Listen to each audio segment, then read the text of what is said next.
bagendana ubumuga nibo bakora isuku ngaha ntibari bwahubake twakubura iminsi bose twarakubura iminsi yose mu gatondo mbere kuza mu ishuri twarakora mu matwarete twarakora no muri dortoir ivyo byakora abagendana ubumuga mugabo nabo bagendana ubumuga ivyo bitanda baravyisasiye ni ukuvuga nta ntitwasigana nimba turiko turakora ngaha mu mashuri umwe wese yakora ico ashoboye icyo adashoboye ntacyo yakora kandi tuba tubanye neza cyane ega kandi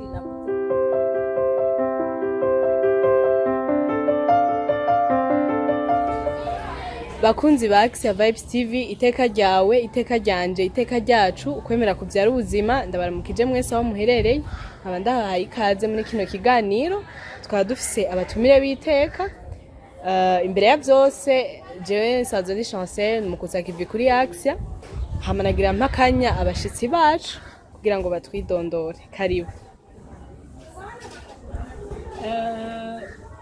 ni mama nyishu nari mumenyereye ari ku rundi ruhande ariko kandi ashaka ko harimo n'abashasha ku mazina y'ababyeyi ni Sanganyika Eveline ariko kuri Axia ni mama nyishu kubera yuko ndi umushyitsi musangwa reka nakire umushyitsi turiko arakuze ngira yo kwivugira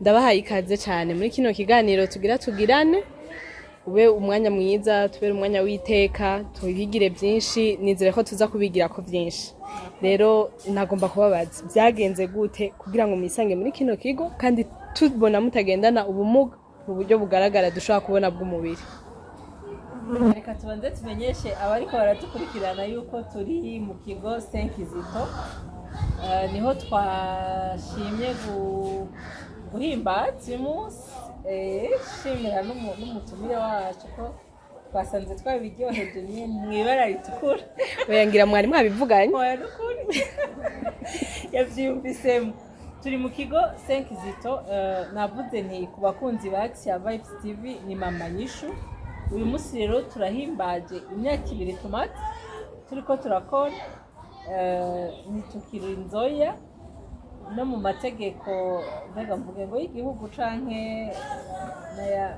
ya OMS tugiteguye umwana w'imyaka 2 baca bamucubutse ngo birarekuwe urumva ko ari intambwe imyaka 2 umwana aba ageze ahantu ashobora gufungura neza akava ku ibere rya mama wiwe rero twashimye kuza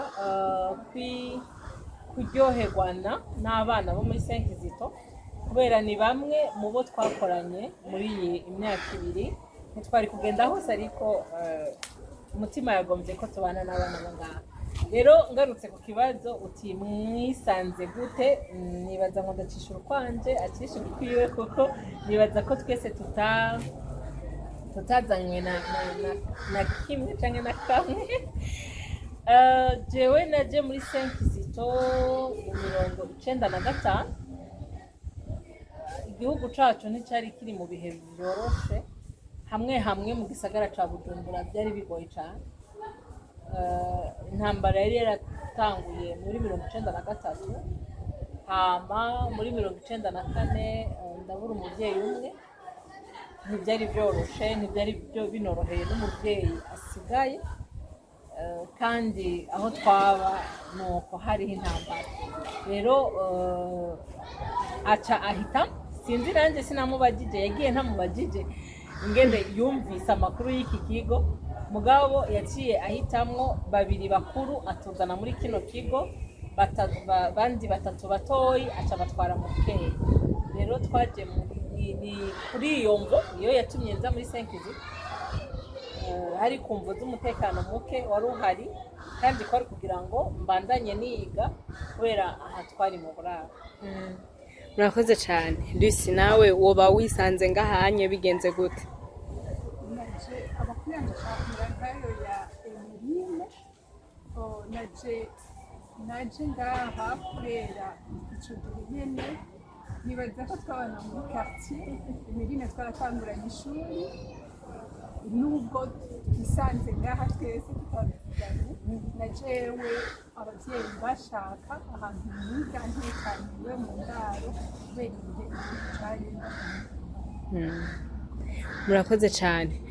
Turabona muri sosiyete tubayemwo abantu basanzwe biratugora rimwe na rimwe ku bana bivanye n'ubutandukane bwacu bivanye n'intara tuvamwo. Mbega mwebwe ngaha anya mwabana gute n'abo bana bafise ubwo bumuga? Mbega vyari vyoroshe, vyari bimeze gute?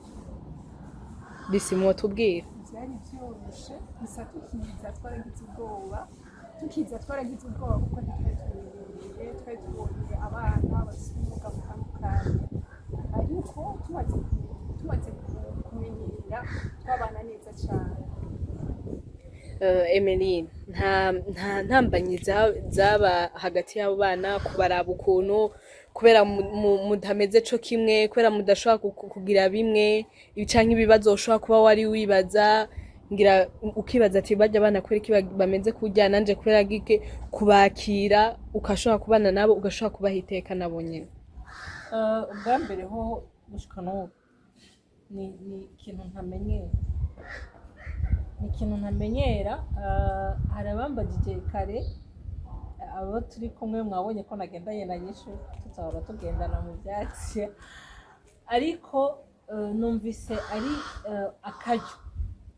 akaryo ntoreka kugira ngo nawe abone iyo yindi monde, niko nobivuga, kubera ko iyo dutambuka ku maguru yacu abiri, ku maboko abiri, urabona umuntu arigiye yidoga ngo jiki gitaye canje kumva ni gitaye kidashobotse, ariko kushobora kubona ba bana bameze kumwe twabona jewe n'ubu sindabimenyera. Rero sinovuga ngo zari intambamyi ukundi, ariko urumva deja nari muto, nari umwana, hama nkaca mbona abantu ntamenyereye kandi nkababona ku bwinshi. Urabona kiriya gihe abavyeyi benshi baranyegeza abana bagendana ubumuga, ugasanga rero uri umwana nta occasion uronka yo kubona abo bana bagendana ubumuga mu mabarabara. Rero twebwe twari tuje ni nko twe tubasanze iwabo, deja umva ucume ngo turabayenje, umva umengo winjiye muri monde y'abandi, umva umengo uje kubavogera mu kigo cabo. Kandi nkuko twe na risi twabivuze, twebwe igihe tuza effectivement twahuri turi abana batagendana ubumuga turi kameme benshi, kubera ko abavyeyi bamwe baravuga bati no abana reka turondere ahantu, ko urumva nka jewe narataye nyakiri. Rero umva umuvyeyi amaze kubona witanguye umwaka ntuwuheze ugasubira kandi ugatanga urundi mwaka ntuwuheze, bare twipfuriza ahantu twogenda tukaba mu mutekano tukiga. Ni ukuvuga ngo twebwe deja wowe wumva umengo uje kubatera muri monde yabo, muri kaka espace kabo, hahantu bobo bari bironkeye bibera bisanga bagira gute. Ariko uretse ivyo umva ubwo bwabo ari ubwoba buri twebwe, mugabo twagiye gusanga n'abana nkatwe twese twarakina, twarasasa ibitanda, nta mwana yaza kubwira ngo nsasira ngo ni kubera jenge ndana ubumuga. Ndari ari wasanga bobo bafise urutonde nyene, ukurumva twebwe deja twari tuje dushikira 5e na 6e, ariko ugasanga abandi bahatanguye kuva mu wa mbere. Ni kuvuga bwa burere babufise kuva bakiri mu wa mbere. Ni kuvuga ngo rero ahubwo twisanze twebwe dukwiye kubigirako, kuko baba bafise urutonde, bafise ukuntu ya interna bayimenyereye. Nubwo urumva twararira, kandi à l'époque twe twanafungura neza. Namye mbaza ariko bariga ama interna nyuma yacu, twe twarafungura neza nyene aho two kujya twiza vraiment. Hanyuma mugabo ugaca usanga uracafise twatundi ivyo muhira, mugabo ugasanga abo bana nibo bariko baratumenyereza kuba mu kigo. Urumva rero sinovuga ngo zari intambamyi, ahubwo yari ngira complex muri twebwe tutagendana ubumuga. Murakoze cyane. Ndabibutsa ko turi kuri Axia Vibes TV, iteka ryawe, iteka ryanje, iteka ryacu, kwemera kubyara ubuzima.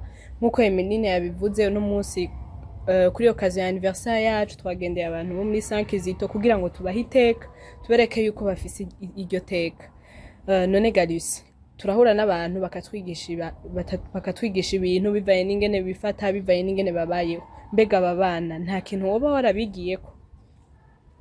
Narabigiye ko ikintu kinini cyane, nk'akarorero mwabonye ingene bakamba ni ukuvuga ngo hariho ubuzima bafise ngira ngo hanze budahari. Ni abana baratamba ingoma hahandi abantu baza bagashengera, ni abana baratamba baragira siporo bagakina futi ngaha hantu tukaza tukaraba. Ni ukuvuga ngo no mu ishuri hariho abana twigana ntazopfa nibagiwe kungene sizi ko witwa Rafael yaraderanja cane mu ishuri umva barabona abasemuhare imwe nko kugira ukabona n'umuntu ngira ngo amaguru amaboko adakora mugabo n'umuntu no mu ishuri bari baciye ubwenge akaba ari abantu bugurutse batijiriwe n'ibintu. Byaranyigishije cyane yuko mu bihe byose wowe urimo ufise ubuzima kandi ushobora kuryoherwa.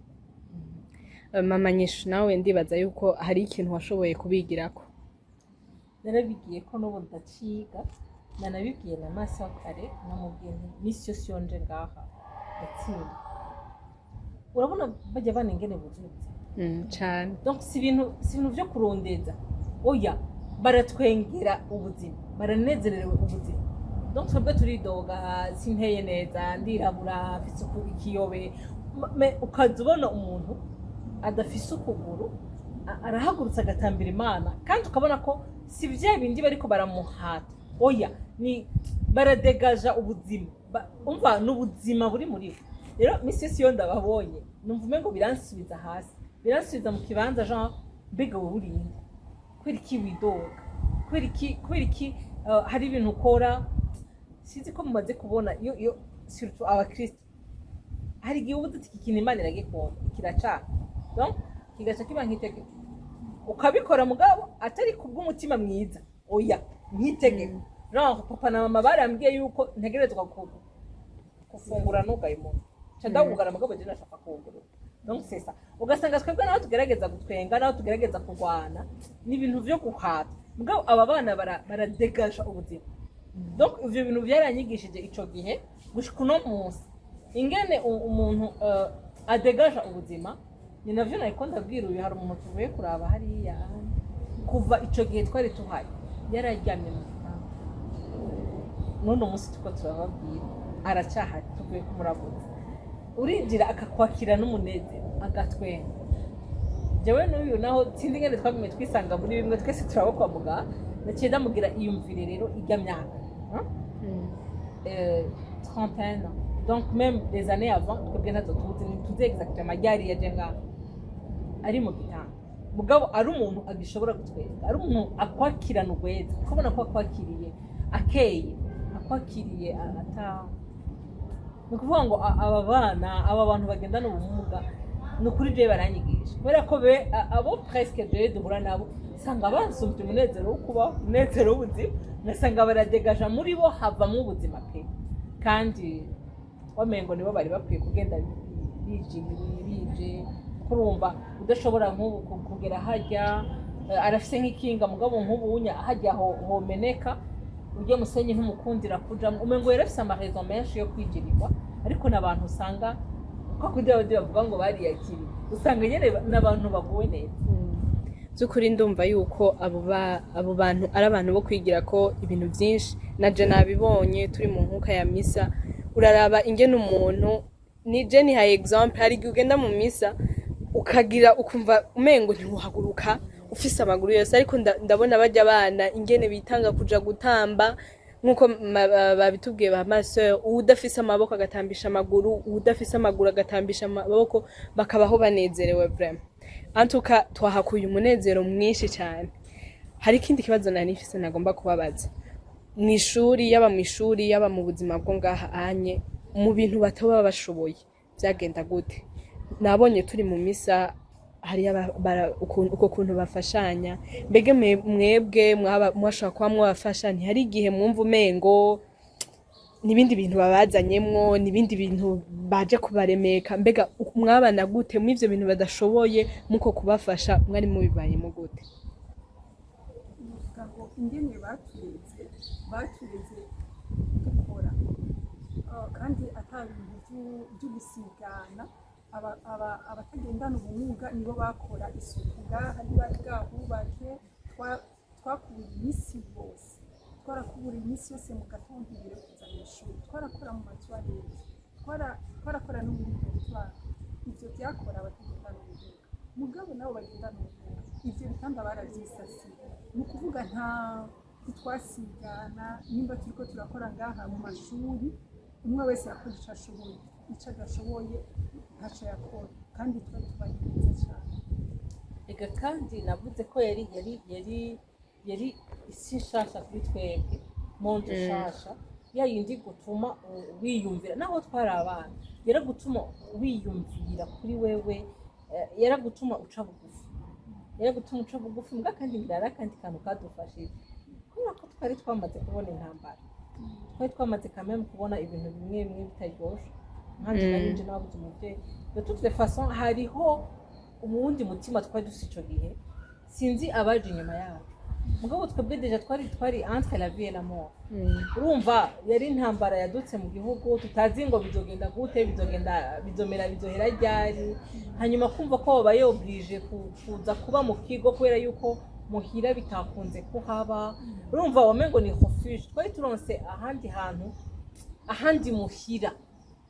ahandi muhira, hama tuhasanga abandi bana bafite ibibazo badukeneye, ahubwo badukeneye gusoma. Jene vumengo twaravukana ukuntu ku buryo ivyo vyanakaramugaye canke namugaye umengo ntavyo mwitako cyane. Atwa ntiwumva umwinuvye ngo ni kubera yuko wumva nyene ni mwene wanyu, mva musangiye byose, musangiye mva amasaha yo kuvyuka namwe, amasaha yo kuryama namwe, amasaha yo kurya namwe, nta bamusohokanye naka twasohokera hano twese.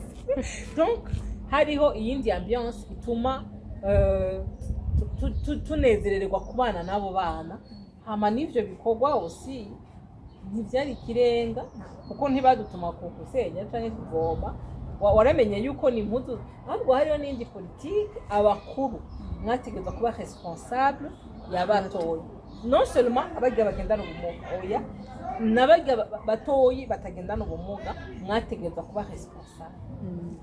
Murakoze cyane. Mbega mu ishuri hoho hariyo abana ngira bataba bashoboye kwakira ubumuga bwabo, bataba naho bose twabonye ko badegaja ubwo buzima twavuze, rimwe na rimwe ndibaza haragera igihe nabo bakibaza ibibazo byinshi. Mbega nta impact vyagira mu ishuri ntibaza ubwa nyuma, kubera hari abantu bashaka kuba bibaza ati abantu bagendana ubumuga bameze gute canyuko, ntibashaka kuba bazi ubwa nyuma canke nabo nyene vyarakunda yuko baba ba mbere. Mu ishuri hari hababa ba mbere abisunze, hariho n'abo ba nyuma. Nibaza ko kucerekeye ubwenge, nibaza ko kitaraba ubumuga bafise, kuko hariho benshi baba ba mbere. Ufite yari competition nk'ayandi mashuri yose, kugira abandi bana bose baje mu ishuri hakaba ba mbere n'abanyuma. Ntihabaho ngo mwumva ngo mwe mutagendana ubumuga ngo mubanza kwiklasa ngo hama ngo ama complexe aussi. Nibaza igituma ngaha igifasha n'igituma jewe numva nonezerwa ibigo nk'ibi bigwiriye, ni ukuvuga burya iyo uri kumwe n'umuntu musangiye ikibazo, wumva uremye, sivyo? Kandi urumva urusha kuba muri bajya twagenda, hari uwo bambwiye ngo je ngo nk'uyu muntu atwita mukoresha ikiganiro, ni kubera ko ubona nti aho yogira gutya gasore karaba kariya kagoro uko bivuga ko yatumenyera. Rero urumva hari igihe ufise ubwo bumuga bwawe bugendeka, ushobora no gutambuka umuntu ntashoke abona ubwo bumuga, ariko wagenda ahantu ugasanga ari umuntu adashobora guhagarara, noneho ategerezwa kugenda yikuba. Urumva aho wonya waca wumva nyene bumva bari mu isi iborohereza kugira. Rero kandi ni mu bintu byose, ni ingwara zose, ni ingorane zose.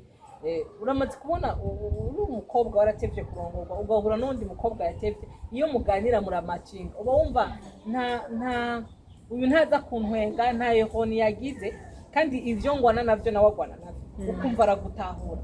Rero niyo neza y'ibigo nk'ibi, ni ukuvuga biga bari mu bigo. Nakubwiye ni twebwe twumva umengo twabateye muri monde yabo, ahubwo ni mwebwe mwategetse gukombata kugira ngo mwige nyene mu bitora. kuko urumva wacu ngo muramaramaye mwe murakomeye mwagize gute mugaca muza kunanirwa. Nicyo gituma rero ibigo nk'ibi jewe mba numva umengo bishoboye kuba byinshi byofasha kuko bica bituma bisanzura, bica bituma biga bamerewe neza, kandi bica bituma bumva hariho amahirwe nabo yuko bagera ahandi hantu. Murakoze cyane, ndizera yuko abatumire abariko baradukurikirana bariko barigiraho ibintu byinshi. Kenshi abantu baraha iteka umuntu canke bakarimaka bamuravye gusa kubw'inyuma. Kuri rino shuri ubudasa bwari ubuhe uravye ingene abarezi babitaho, mbega ntaho bagira ngo banaka ngo canke banaka, byari bimeze gute ga Emeline? Cyari cyo kintu twaronse uburere bumwe, nta burere bwari buhari specifique ku bantu batagendana ubumuga n'uburere bw'abagendana ubumuga. Oya, itandukaniro ryari riri muri naka ashoboye iki, naka ntaco ashoboye. Nk'uko Risi yabivuze, niba John ashoboye gukubura, ujya wundi nawe agashobora gusasa igitanda, arasasa ikiwe asase n'icundi mwana mutoya. Donc twese twahamagarirwa, ntitwigeze tubona hariho itandukaniro ry'uburere ngo ni kubera ko tutari mu makondisiyo amwe. Murakoze cyane. Hama esko birashika mugahura n'abandi bahaciye ngaha, mbega iyo muhuye muvyifatamwo gute? je ntabwo twari bwahure kuko twahize wumvise iyo myaka nta matelefone yari ahari, twaciye dusanzara, ntabwo twasubiye kubona na jewe. Ndimo nje novuga ngo hariho itandukaniro ko nk'uyu jewe twarahuye ahantu henshi.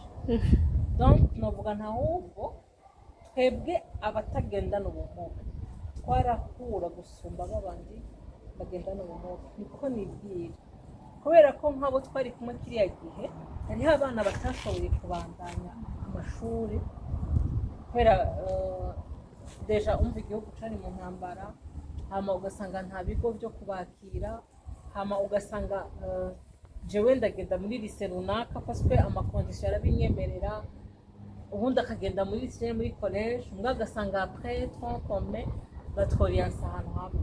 Donc tugasubira tugahora ko twaciye tuja muri ya vie amashuri yayandi ahiye.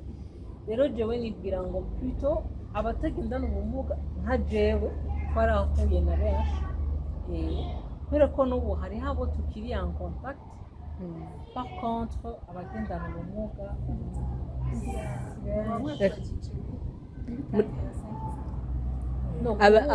abo mu buzima busanzwe mugahura ugasanga murahurira mu bintu byinshi.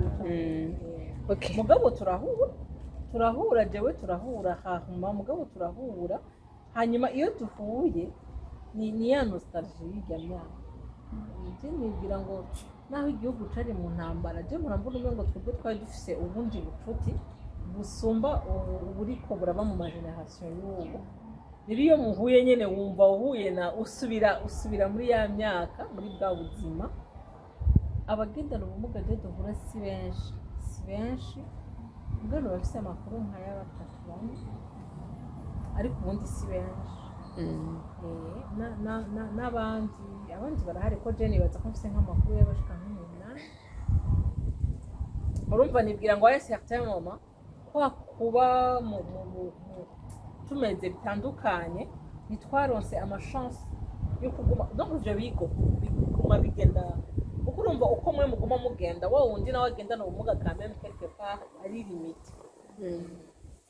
Murakoze cyane, ariko imbere yuko turangiza kino kiganiro nagomba kubabaza, musubije amaso inyuma, hari ico umwanya mwamaze ngaha anya, hari ico byafashije kugira uno munsi mube abantu biteka? Novuga nti yego, kuko byarampaye guha agaciro umuntu uko ari kose. Nk'uko kenshi umuntu amugaye bakunze kubona umengo ni umuntu wo gusabiriza. Je narigeze kugira accident ndavunika ko nciye muri ville, naje numva barya basega ambwira ngo yango ngumeze ngo nisho kimwe natwe, bisigura we sindabisaba. Rero ni ukuvuga ngo abo bantu bagendana ubumuga abantu bakunda kubashira nko hasi, mugabo byampaye kumenya yuko nabo hariho ibyo bashoboye jewe ntashoboye. Rero bimpa kubaha iteka ribakwiye. murakoze. harabaho guca bugufi harabaho guca bugufi harabaho kubana nabo biraguha iyindi vizo ukuntu ubona abantu bagendana ubumuga je rero ndi muri sens iyo mbonye bajya basabirisha muri vie neza ndumva biduze nkumva ngo no gufata parce que quelque part nkuko yabivuze umengo uwo muntu yeremewe kuba nyene wo kuja gusabiririsha ariko iyo baba babafata bakabatwara mu bigo bakabatwara mu mashuri bakabatwara bose yakite bivanye n'ubumuga afise arashobora kudatwara ikinga ahubwo ugasanga hari imodoka yotwara urumva rero jewe byarampaye kumenya ngo umuntu agendana ubumuga peut-être ko nafise ayo maguru umugabo arafise mu mutwe hama suwo kuja kunyegeza suwo birababaje kuko burya n'ukuri hariho abakotesha bariya bana akaza akamukotesha kugira yirigwe amusegereresha umva birababaje umengo bamwatse baramwambuye kuba umuntu bamwambuye ubumuntu sinzi ko ukuntu bivuga je rero byampaye kubaha beaucoup plus de respect ndabubaha cane ndabakunda cane mba numva ndabafitiye no uwo duhuye wese agendana ubumuga umengo quelque part ni inshuti yanje cyane jewe gusumba bari abandi bantu rero ncangirwaho mbwira abantu wowe wabyaye umwana agendana ubumuga wowe uvukana n'uwo mwana agendana ubumuga ni umwana nk'abandi arakwiriye iteka ryo kuba umuntu no kujwisa ku byo uwundi muntu wese atagendana ubumuga. Murakoze cyane nibaza yuko à travers expérience yanyu mwadupartagije hari benshi bashoboye kuhigira byinshi ndabashimira kuba si bose bashoboye gupartager ama expérience yabo hari abandi baca mu binde ariko adashobora kuba yo partager expérience yayo à travers iyi expérience yanyu tumve yuko umuntu wese yaba ugendana ubumuga yaba utabugendana akwiye guhabwa iteka kwiriye. Ndabashimiye cyane kuri uyu mwanya kuri iki kiganiro tugiranye yari Ingabire Belle Chancel ndi nyuma ya kamera nkasanze n'umukutsa kivi kuri Axe nkaba nari kumwe n'abatumire. Murakoze.